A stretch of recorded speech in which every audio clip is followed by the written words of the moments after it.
ang tunay na Pilipino, ang Presidente ng Republika ng Pilipinas, Mayor Rodrigo Roa Duterte.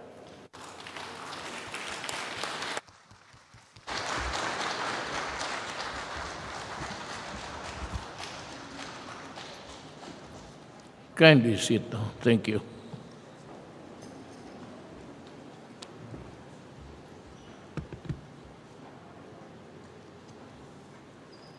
Transportation Secretary Arthur Tugade. Alam mo si Arthur Tugade, classmate ko sa College of Law. Hanggang graduate kami 1972. So we became lawyers 1973.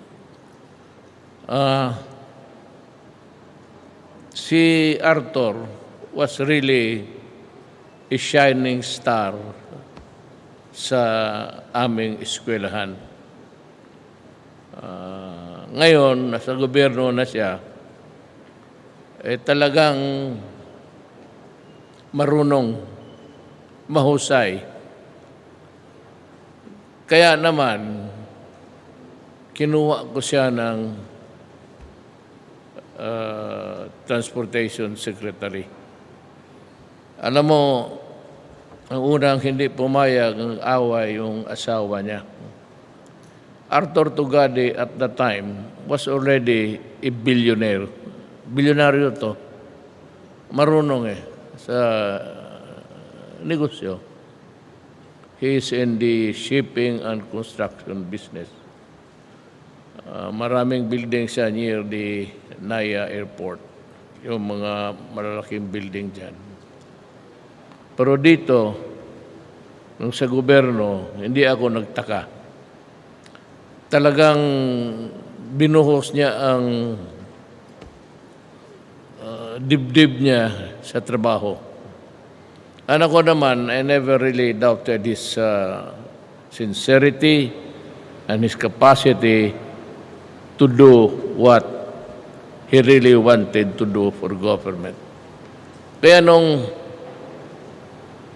nag-usap-usapan na magtakbo sana ng mga senador, I was hoping that he would run para mapalawak niya ang tulong sa gobyerno.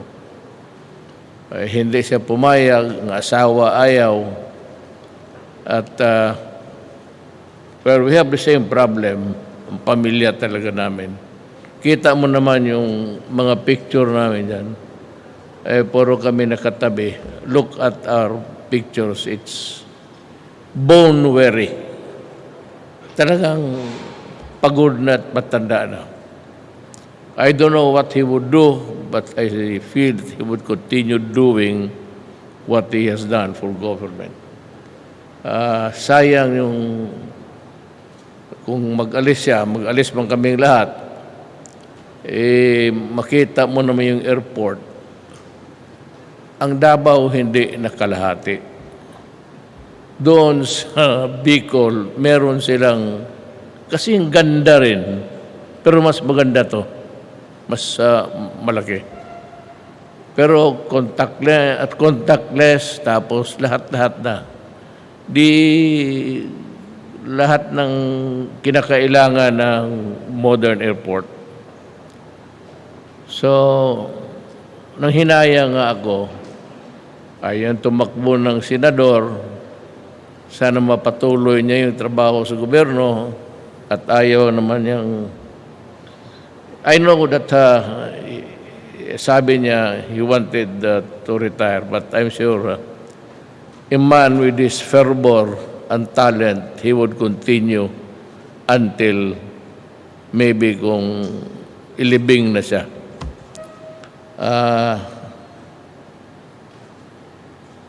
Gusto niya So, I leave you with kami, aalis kami sa gobyerno in a short while.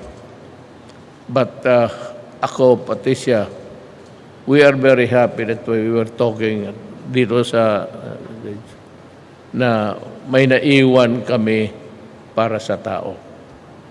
Pero yung adulation na yung pasalamat, wag na ho. Trabaho namin yan.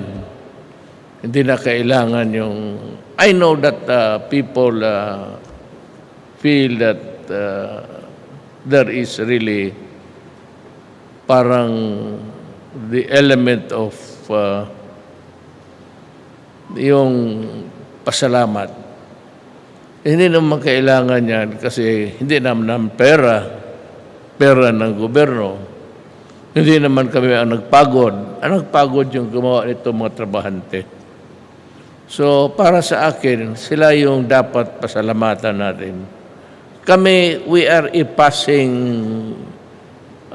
kagaya ng iba. Dumadaan lang kami.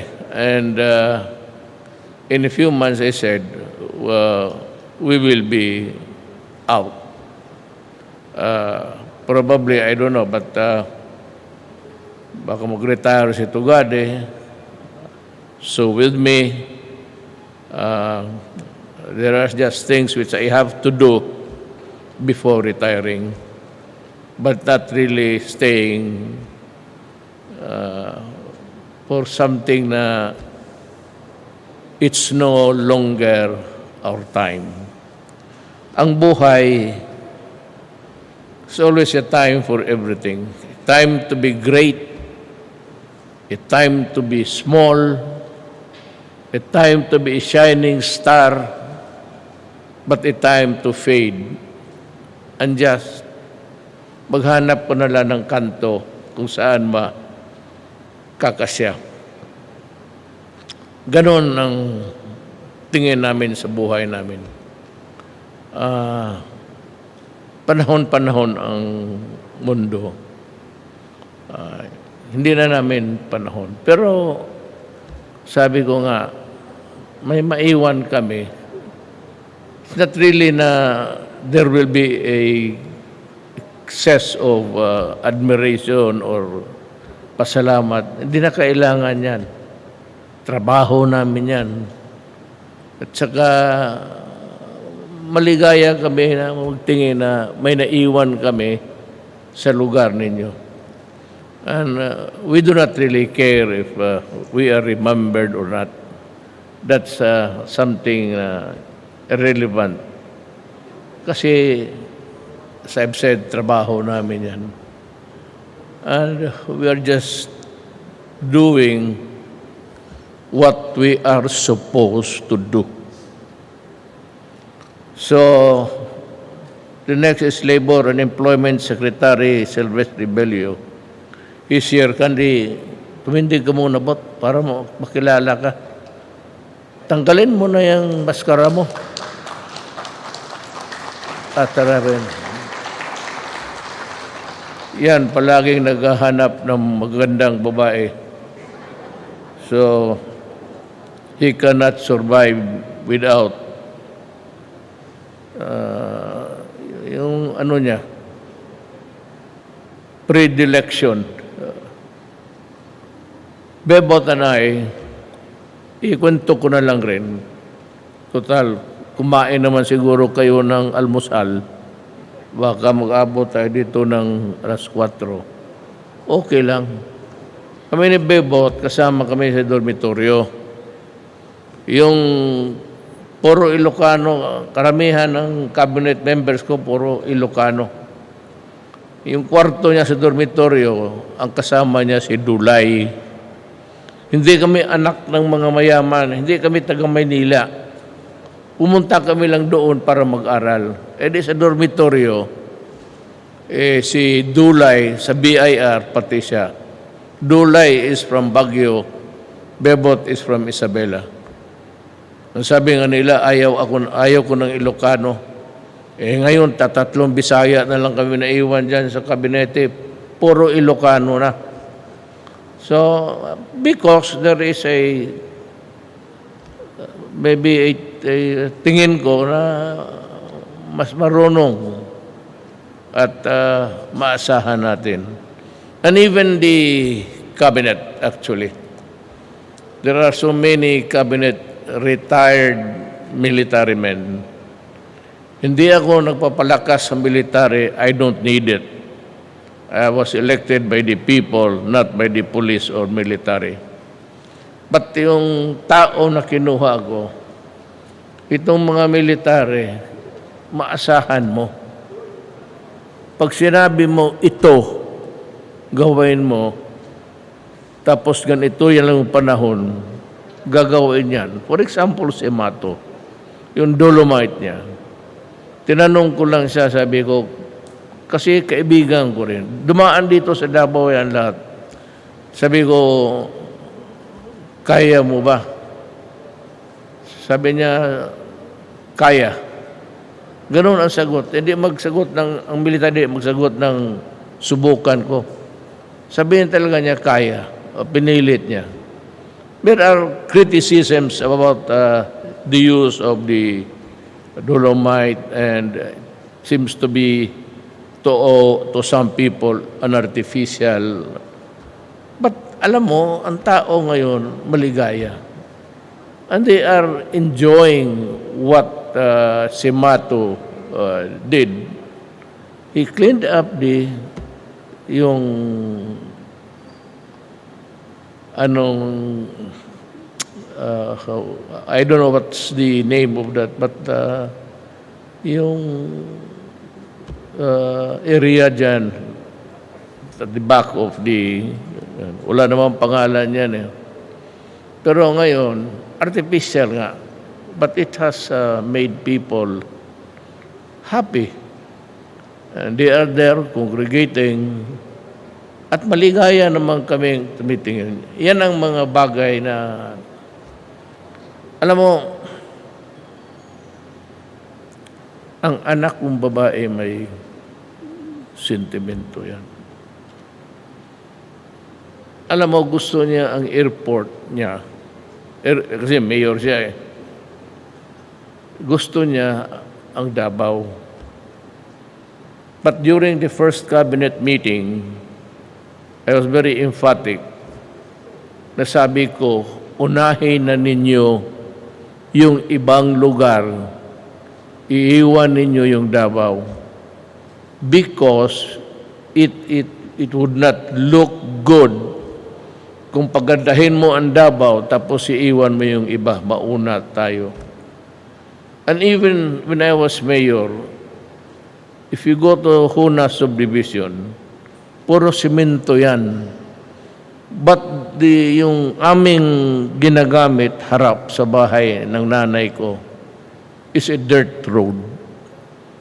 Sabi ko sa unahin na ninyong iba, paiwan kami. Maybe a little sense of delicadeza. Ngayon, so, yung ano kong, may ano siya, because that was the first thing that, well, she pronounced na ang Davao pagandahin palagi. Hindi nga nakalahati dito. I'm very happy for you. But I'm sad for Davao City na baka hindi na maabot with a very limited time. Akala ko na mahabol pa rin ang Davao. But things ganon talaga. Baka panahon ni Silvestre Bello, but he is good. Maniwala kayo. I am not trying to glorify him before you. Tatakbo ng senador, but that's beside the point. Inyo na yan. But you have a very good man dito sa trabahante. He has served so many presidents.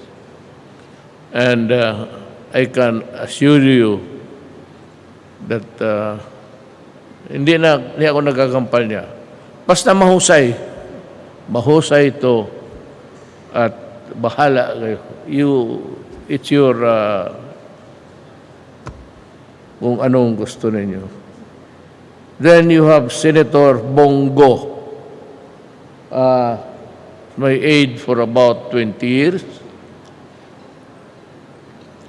Well, kung tignan lang ninyo in the horizon, makikita ninyo yung mga tao. I cannot, totoo yan, there's a candidate who was using cocaine. And you can ask yung mga mayaman. And sabi ng polis, bakit hindi natin hinuli? Bakit hindi mo hinuli, Presidente? Hindi mo alam ang mga mayaman. They go on yate, or in the air. Doon yan sila magsop-sop ng ano nila. Hindi ako nag-ano. Pero kung maniwala kayo, total marami mang mga mayaman tanong ninyo. Then, if you do not believe it, well, leave it that way. Basta sinabi ko, do not let it not be said later on that I did not tell you. Alam mo, putang, yung mga mayaman na hindi pati yung mga addict lahat, they are a bunch of walang, alam mo, ang tao, kailangan may konting disiplina. May kagaguhan man kami, ako mismo. Pero may limit ako may boundary ako. I do not cross it. But there are things which I do because I have to do it. Nobody else would do it for us. Kaya sabi ko, itong mga durugista, you know, you destroy my country with you flood the community with itong mga shabu. Shabu yan, cocaine para lang yan sa mga mayaman. But in the process, you destroy my country. And you destroy the youth of my land. And they are the fathers and mothers of tomorrow. Ngayon, sirain mo ang bayan ko, talagang papatayin kita. Walang ano yan. Pero ang sinabi ko, go after yung shabu. At, the police. Kung lumaban, mamamatay ka talaga. Alang-alang naman yung pulis ang magpakamatay. And yet, I have lost many policemen in the line of duty of killing, o being killed, rather, by itong mga lumaban. Yung human rights na yan, hindi ko pinapansin, because I do not recognize them. I will not, for the life of me, face a tribunal tapos with the judges there are all whites. Hindi ako haharap ng tribunal ng mga puti. No. If I go to jail, it must be a sentence imposed by a Filipino judge. And prosecuted, like me, when I was a prosecutor many years ago, then I would welcome a prosecutor who is a Filipino to indict me. Pero kung sabihin na bigyan mo ako ng puti, kalokohan yan. Since when? Since when do you... Kailan pa ba tayo pumayag ng puti ang mag-desisyon? Kalokohan yan. So, Senator Bongo, alam niya ang ano ko. Kung maniwala kayo sa akin, mabuti. Kung hindi, Basta sinabi ko. Itong si Bongo is honest. He stayed with me for 7 years. And alam na niya ang style ko. And I'm sure he will continue with it because it is imperative that we do for something for our country. Kaya kung takot yung iba, problema ninyo yan. But then you'll have a presidency who would be floating. Then let me greet the General Santos City Lone District Representative Sherlyn Banyas Nograles. Hindi kita nakilala kanina.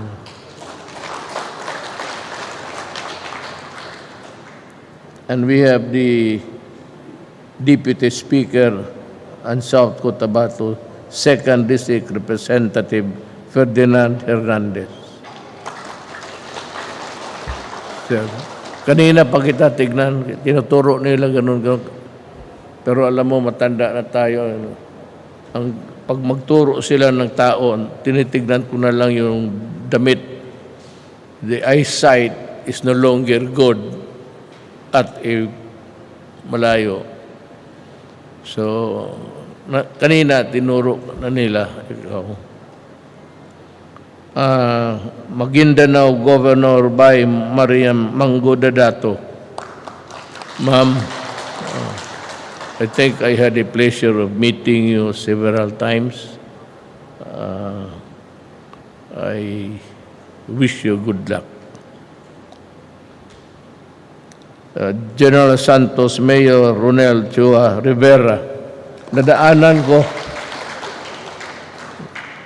because you would see, sabihin ko na lang totoo, marami akong disgrasya sa motor. I mean, I have big bike, naikot ko na itong Pilipinas. Big bike lang. Minsan dito sa Jensen, ito yung paborito namin na rat-rat, especially that long part of the highway na haba, but 9 kilometers. Marami nang namatay kasama namin dyan. Pag-aso, okay lang. Anak ng pagkababoy, diretso ka na sa... May kasama kami na natumba, akala namin, pahanap namin kung kuhan, yung pala yung ulo, nandoon yung helmet, pati ulo. Headless na yung... Marami kaming adventures dito na ganon talaga. Ako, I walk with a limp kasi the last time, hindi ako naka-recover tapos yung spinal ko, parang may diferensya talaga. So, hindi na ako makalakad na straight. Medyo talagang may tama na ako. At nagmamotor pa rin ako. Kasi gusto ko rin mamatay na nakamotor. Ganyan man. Kung mamatay ka lang naman, doon na sa paborito mong, kung mabatay ka nang mabaril ka, walang kwenta. Well, it's a exigency, but not so much about dying, how and where. Tantanganan Municipal Mayor Benjamin Figueroa Jr. Yes, sir. Pleased to meet you. Civil Aviation Authority Director General Jim C. Jujungko. All praises si Art Tugadis sa kanya. Sabi ko, may mga tao ka na ganon, makakaroon ka talaga ng airport. You know, ang airport sa Davao, hindi nakakalahati. You have been there, I'm sure. Hindi nakakalahati sa space. Walang ganito. Kaya siguro yung, I don't know if she was here. Kung makita niya, hindi naman siguro baka inggit. Kaya may ano yan siya. Kasi ako ang nagpigil yung first cabinet meeting nga namin. Yan sila, Art, sinabi ko na, si Bebot lang. Sabi ko, unahin na ninyo ang buong Pilipinas, huwag ang Davao. Ayaw kong makarinig na itong si Duterte, inuna niya kasi anak niya, gano'n. Sabi ko, wala kami. Kaya makita ninyong airport ng Davao nakakahiya. Ang liit. Tapos, hindi kasi ang ganda. Sabi ko nga yung mga taga Davao na galit. Ngayon nakita ko na ito. Sabi ko, lumipat na lang kayo sa Jensen para maganda yung airport na sa kinin.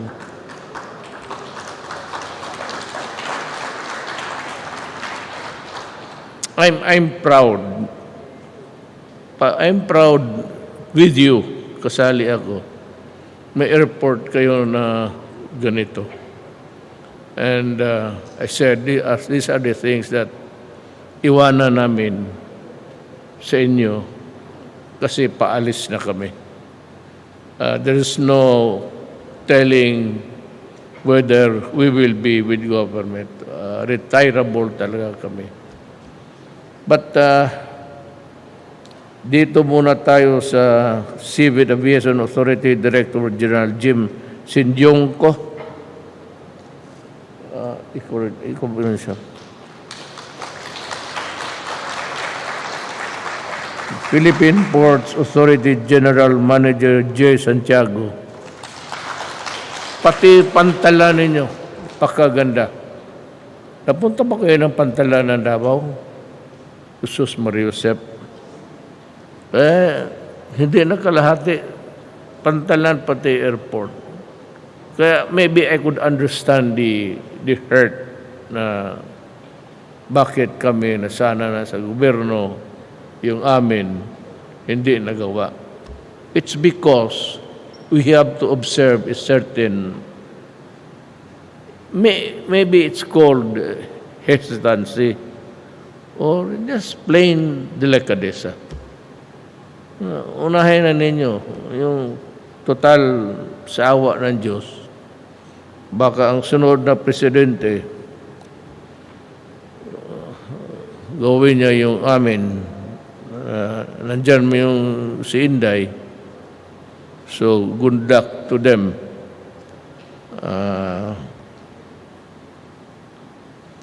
Philippine Coast Guard Commandant Admiral Leopoldo Laroya. Sir, congratulations sa promotion mo. Nag-donate kami kanina sa Coast Guard. Ganda ng Coast Guard ngayon under Art Dugade. Former Chief Presidential Legal Advisor Attorney Salvador Panelo.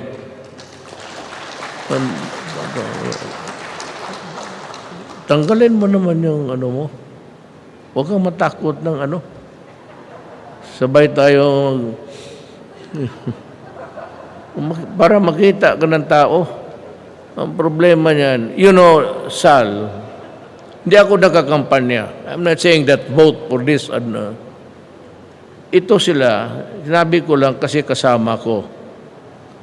Kung pag-usapan lang ninyo batas, Chief Legal Counsel nga, marunong talaga ito. Manghinayang ako kung he will also retire na marunong ito basta sa batas. Kaya lang minsan yung his is a sartorial incongruity. Kasi minsan yung mga niya, mga hurindos, yung mga Louis Vuitton na may butas yung pantalon. Well, ganun talaga siya. He dressed up like that. It's his happiness, actually. So, he has a sons and grandchildren. Pero kung utak lang, well, sabihin ko sa inyo, Mautak talaga ito. Like Bebot. Naging Secretary of Justice Bot, no? Oh. Naging Secretary of Justice siya at one time. Longest serving yung pagkaano niya, Secretary of Labor. Marunong talaga ito. Sino pa ba? Ding Paras? Hindi ka mga kandidato. Pati si lawyer. He's a presidential advisor. Pero hindi ko naman narinig na nagasalita. Ewan ko lang. But it's also good.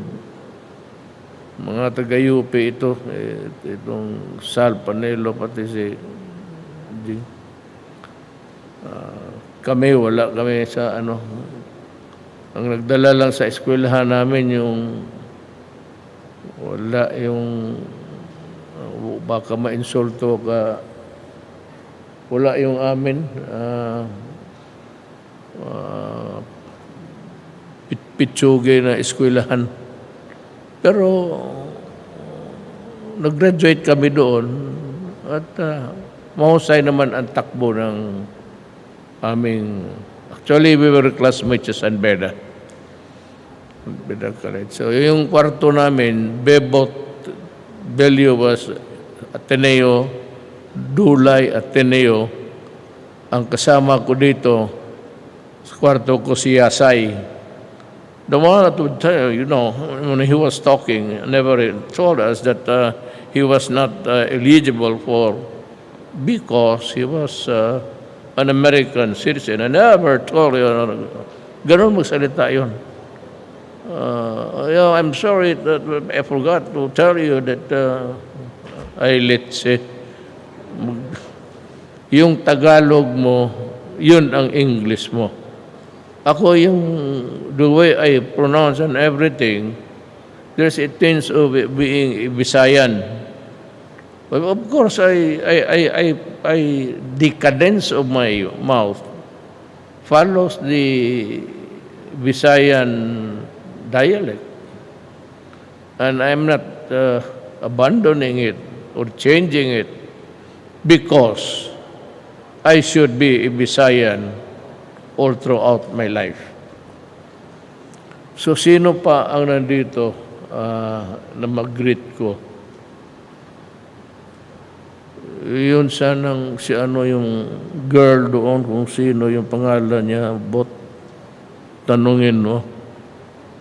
May maganda dyan sa likod mo. Tinginin mo. Sige pa. Tumindig ka. May anak na, maraming, baka hindi ka, are you going home tonight? Baka hindi ka na matuloy.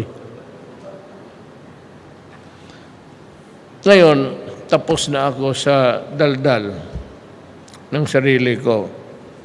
But alam mo, ginawa ito ng PMS, Presidential Staff. Mahiya naman ako na hindi ko basahin yung ginawa nila. Kanila man ito, 2 pages. Kaya ako nagsalita ng pabalabag kanina. Istorya lang yun. Kasi kung basahin ko itong, it would take me about 3 minutes. Then magsabi na ako, thank you, uwi na tayo. Hindi ko man lang kayo matignan sa maganda talaga, karaming maganda, totoo lang. Patanggal mo yung senador ko, mabuhay ka dito. Basahin ko na yung para walang saman loob. Yung mga babae pa, nandito ba yung mga yawa na yun? Baka batukan ko sa ulo. I am pleased to join everyone here today for the inspection of the General Santos City Airport Development Projects. I commend the Department of Transportation for the timely completion of these developing projects amidst the challenges of the current pandemic. Indeed, it is another significant milestone under our Build program that envisions to improve travel and mobility throughout the country as well as stimulate our economic activities. The initiative comes at a crucial time when General Santos City takes on the role as the gateway to Socsargin and the rest of Mindanao. Its completion will greatly boost our interconnectivity and revive the agro-industrial and ecotourism prospects of southern Mindanao. Aside from this airport, we also completed the new port operations building complex at the Port of General Santos City. It now has improved capacity to ferry cargo services to effectively accommodate those who may wish to visit the province and do business in the city.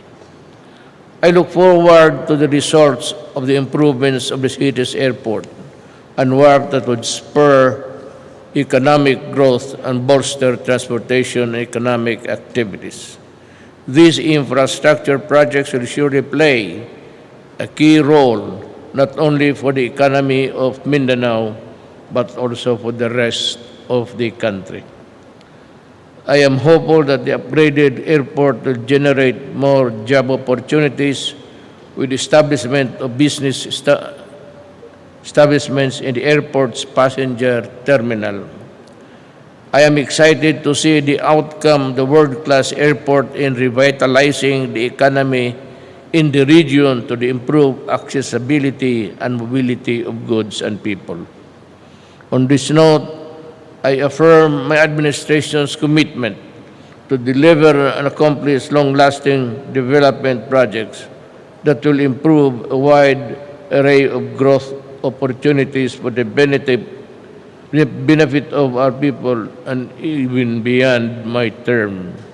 Despite the challenges posed by COVID-19, our government is steadfast in its commitment to provide better lives of our citizens by completing our projects effectively and on time.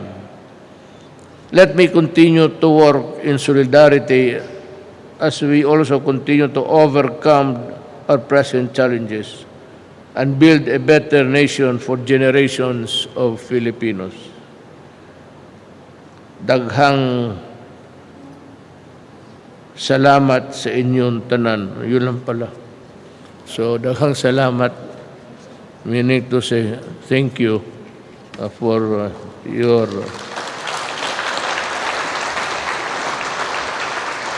alam ko, malipay mong tanan yun sa ako, I said, I'm proud. I'm proud that we in government, tapos, I'm happy that you have this thing for you. Yun lang ho ang, well, that is the long and short of what I wanted to say tonight. Salamat po. Thank you, Mr. President.